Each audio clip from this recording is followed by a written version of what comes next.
Потресна исповед на две млади девојки. Даниела добила анорексичен синдром поради стресот и траумите низ кои поминувала. Гладувала не по своја вина.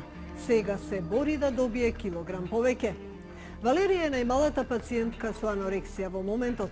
Има само 11 години. Престанала да јаде за да не биде дебела. Навреме побарала лекарска помош и сега е добро. За ходници ја раскажа својата потресна приказна за да ги предупреди своите врсници да не им се случи она ништо таа поминува. Јадев, мислам, ама јадев, например, по пола лепче во јадење. Пола лепче и не можев појче.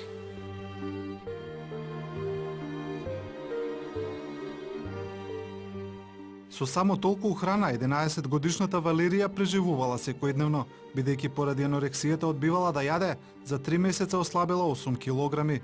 Девојчето почнало да мисли за себе дека е дебела, откако родителите почнале да изборуваат да припази на физичкиот изглед и да јаде помалку. Кога почна распустот и тогаш ја бев дебелка и мајка ми и татко ми викаа да не јадам многу, јас сепак сум била дете. Од дебела нема да ме личело.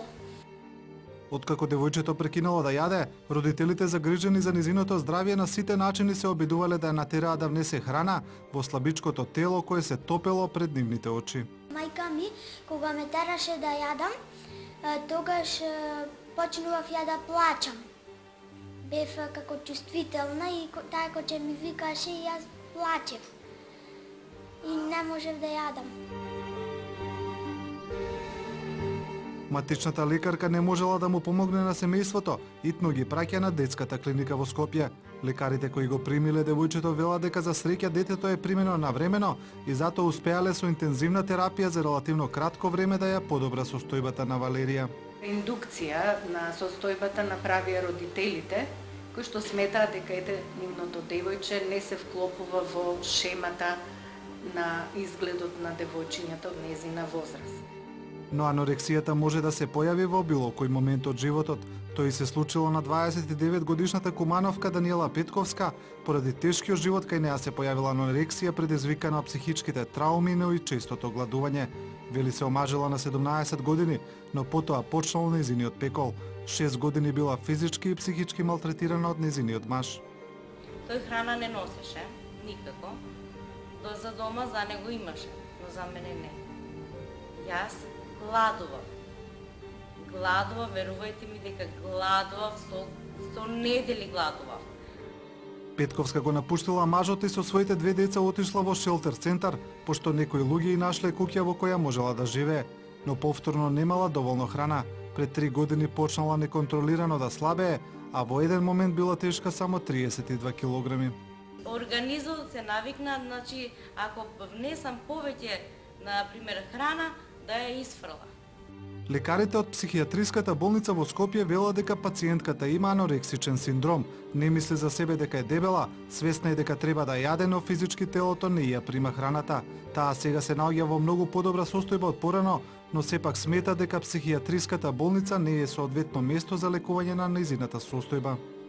Видите, решетки има. Јас не сум психички растроена да направам некаква глупост. Јас решетките ги гледам како да сум во затвор. Лекарите им помогнаа на Валерија и на Даниела, но предупредуваа дека состојбата секогаш може да се врати. Мојата прва пациентка со анорексија, која што е сега мајка и е над 30 години, откако го роди бебето, повторно упадна во криза, значи после 20 години од третманот. Валерија е 6-то одделение и е одличен ученик. Сега сака само да се врати на нормалниот живот, да може да јаде како сите други деца. Секој ден идеа докторката, идеше да гледа колку јадам, шо јадам и така се подобри. Валерија и Даниела се уште се борат со своите тела и својата психа, но засега ја добиваат борбата против слабењето. Нивните приказни засега се успешни и може да бидат предупредување за подмолната и непредвидлива природа на анорексијата, која често носи трагичен крај за животите на луѓето.